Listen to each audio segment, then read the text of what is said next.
Know your audience. A chart that works perfectly for your data team is not the same chart that works for your executive director or your board chair. The level of detail, the amount of context assumed, the type of action being requested, all of it needs to match the person in the seat. A CEO between meetings needs scannable high-level KPIs with clear good or bad signals.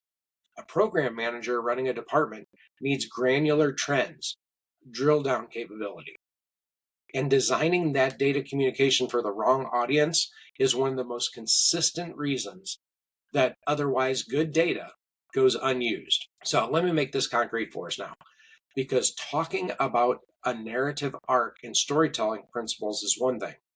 Watching it applied to real data, that's another. So let's take a nonprofit that's trying to communicate program impact to their board at the end of a fiscal year.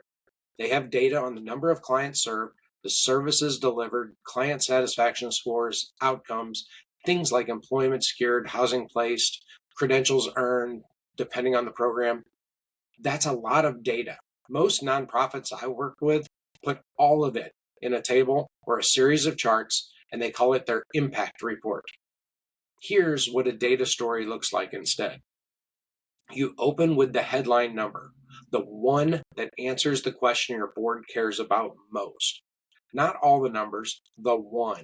This year, we served 847 individuals across our 3 core programs, a 23% increase over last year and the highest in our organization's history.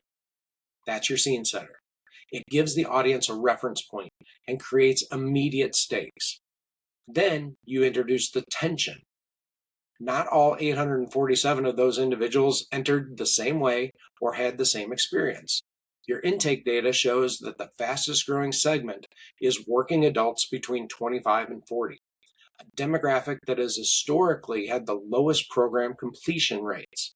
So even as volume grew, completion rates in this cohort lagged behind others. That's your tension. The program grew, but growth came at a challenge. Then you bring the insight. You dig into the why.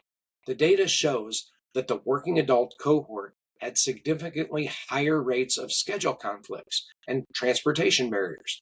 When you cross-reference that with satisfaction data, the programs with the highest completion rates in this group were those that offered flexible evening scheduling. That's your driver, the thing that explains the pattern. And then you resolve. The recommendation is concrete. Expand evening scheduling to 2 additional programs in the coming year, with a specific target of improving completion rates in the 25 to 40 cohort from 61% to 75%. You show what success looks like. You give the board something to vote on, not just something to observe. That's the data story. It has a beginning with context and scale, a middle with tension and insight, and an end, implication and action. And every chart in that presentation exists to serve one of those 3 functions, not because the data was available, because the story needed it.